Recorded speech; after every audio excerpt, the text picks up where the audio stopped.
Hola, mi nombre es Valentina Díaz y hoy les vamos a exponer nuestra maqueta sobre los ecosistemas. Para empezar, tienen que saber qué es un ecosistema. Un ecosistema es un lugar donde habitan los seres vivos y los no vivos en un determinado territorio específico. Estos se dividen en ecosistemas terrestres, acuáticos y mixtos. Bueno, ¿qué es un ecosistema terrestre? Los ecosistemas terrestres son aquellos donde los seres vivos y no vivos se dan en el suelo firme o en el aire. También en los accidentes geográficos como las montañas. En estos lugares ellos encuentran absolutamente todo para poder nacer, crecer y reproducirse. Ellos se diferencian de los ecosistemas acuáticos y de los mixtos, ya que tienen menos predominancia de agua en la superficie. En estos lugares los seres humanos es donde han conseguido más cantidad de servicios a su favor, y por lo mismo es por lo que están más contaminados que los demás. Bueno, yo les voy a explicar el ecosistema acuático. El ecosistema acuático es que todo su cuerpo está compuesto de agua.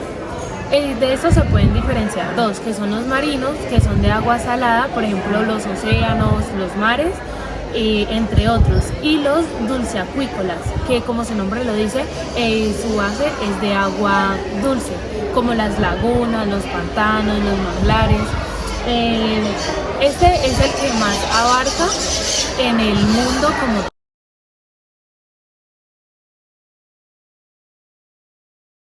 Bueno, para el ecosistema terrestre pusimos dos ejemplos, el desierto y el nevado.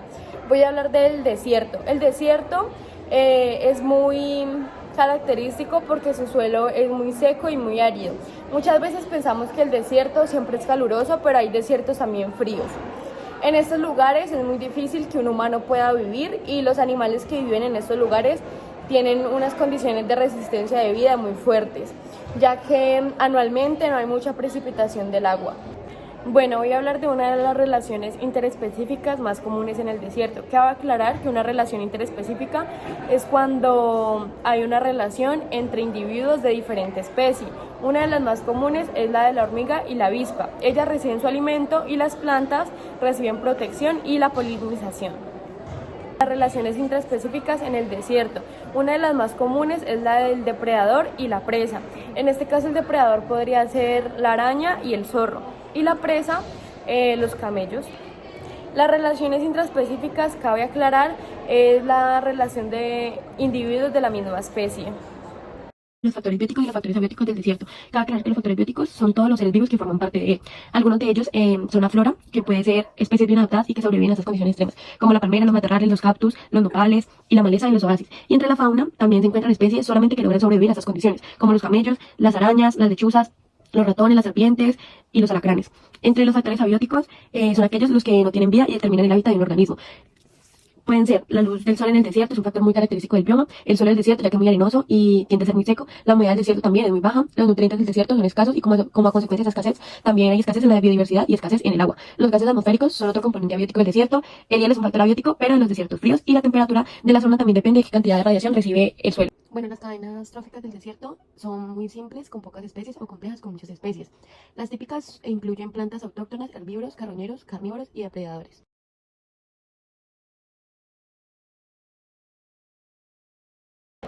Bueno, ahora el nevado. El nevado es de un clima frío y templado y se caracteriza porque tiene muchos ciclos anuales de nieve. Este ecosistema casi siempre se da en las montañas donde hay una gran altitud. Este ecosistema es muy sensible a los cambios climáticos, ya que si se altera el cambio de la nieve, obviamente la nieve va a cambiar y eso puede afectar en el alimento y puede afectar a los animales. Factores bióticos que se encuentran en el nevado primero son la flora, la cual incluye las plantas adaptadas a las bajas temperaturas y a la altitud, como los líquenes, los musgos y los pastos alpinos. Y en la fauna también se encuentran solo especies de animales las cuales se adaptan a las condiciones extremas, como el cóndor de los Andes, la vicuña, el puma y las diversas aves. Y también microorganismos, los cuales existen como las bacterias y los hongos. Ellos se encuentran en el suelo y estas contribuyen a la descomposición de la materia orgánica. Entre los factores abióticos podemos encontrar el clima, los cuales en los nevados es muy característico por sus temperaturas extremadamente bajas y la alta variabilidad climática. La altitud del nevado también influye en la temperatura, la presión atmosférica y la disponibilidad del oxígeno. El suelo en los nevados es escaso y provee nutrientes. Además, la presencia de hielo y nieve dificulta el crecimiento de las plantas y la descomposición de la materia orgánica. Estos solo son algunos de los principales factores bióticos y abióticos del nevado. Cada uno de ellos desempeña un papel muy importante en la configuración de este ecosistema. La red trófica del nevado se divide en varios, en los productores, que son las plantas, los consumidores primarios, que son los herbívoros que se alimentan de los productores, los consumidores secundarios, que son los carnívoros que se alimentan de los consumidores primarios, y los consumidores terciarios, que son los carnívoros que se alimentan de los consumidores secundarios. Y por último, los descomponedores, que desempeñan un papel muy importante, ya que se encargan de descomponer la materia orgánica.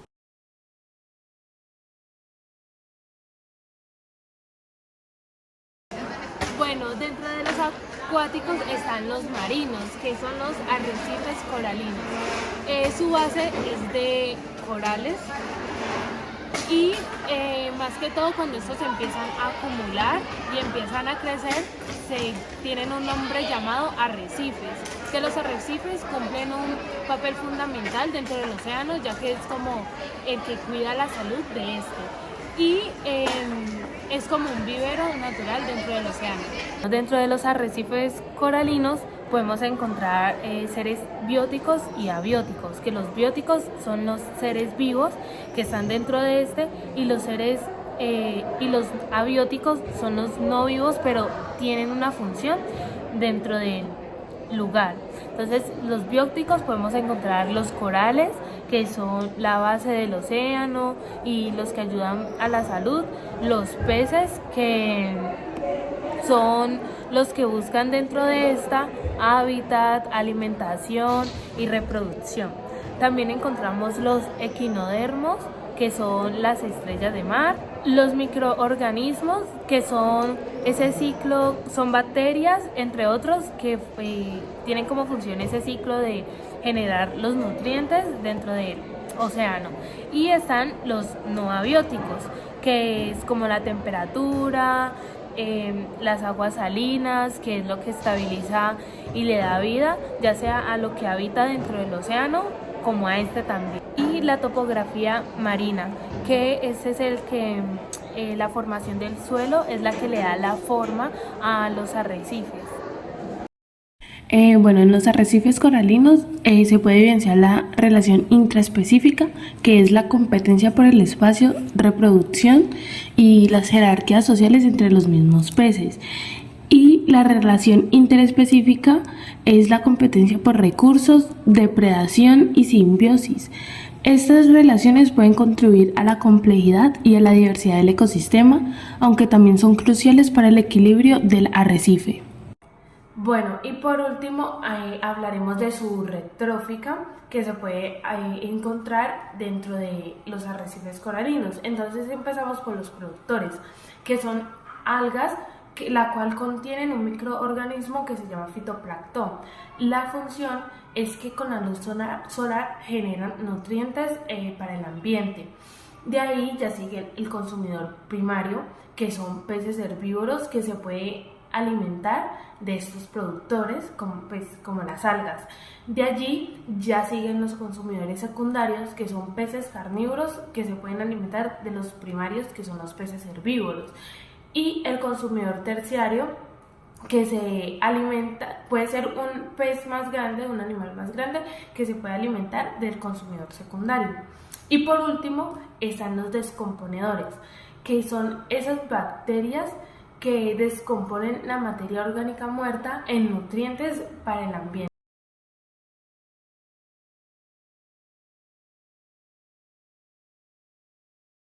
Bueno, y ahora hablaremos del ecosistema de los manglares. El ecosistema de los manglares es uno de los más importantes que podemos encontrar.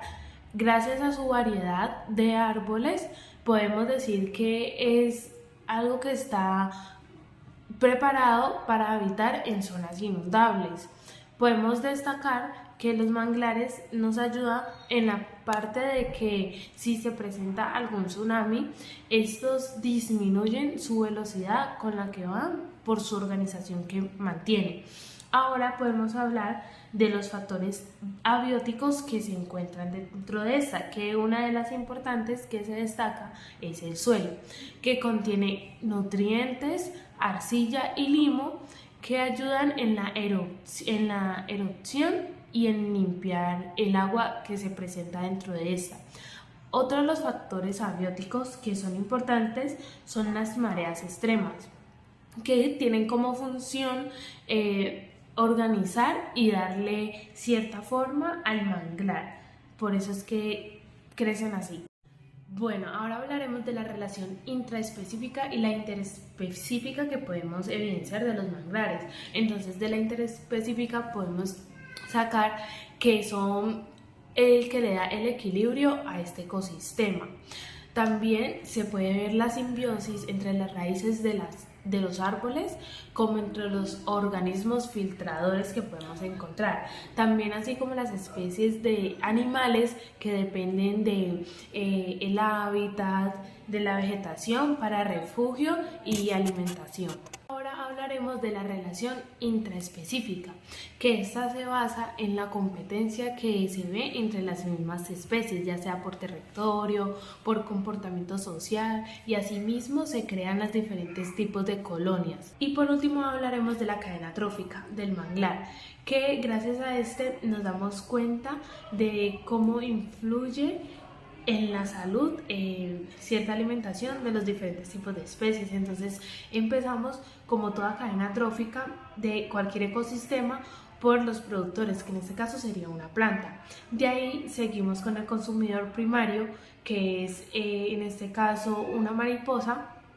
Después seguimos con el secundario, que es una rana, y por último el depredador, que vendría siendo una serpiente. Para terminar, también debemos de tener en cuenta que el manglar es de agua dulce. Sabemos que hay dos tipos en los acuáticos, que son los de agua salada y los de agua dulce. Este, como contiene lagunas, ríos, entremar, vendría siendo un ecosistema de agua dulce. Ahora hablaremos de sus factores bióticos que podemos encontrar. Entre las raíces y los troncos habita el fango, donde allí encontraremos la concha negra, la concha huequera, entre diferentes tipos de cangrejos. Los manglares dan cabida a muchas otras vegetaciones como las algas, los hongos, entre más. La vegetación predominante son las plantas llamadas mangles, que poseen largas raíces y troncos que se extienden por debajo del nivel del agua hasta 1 o 2 metros por encima de ella.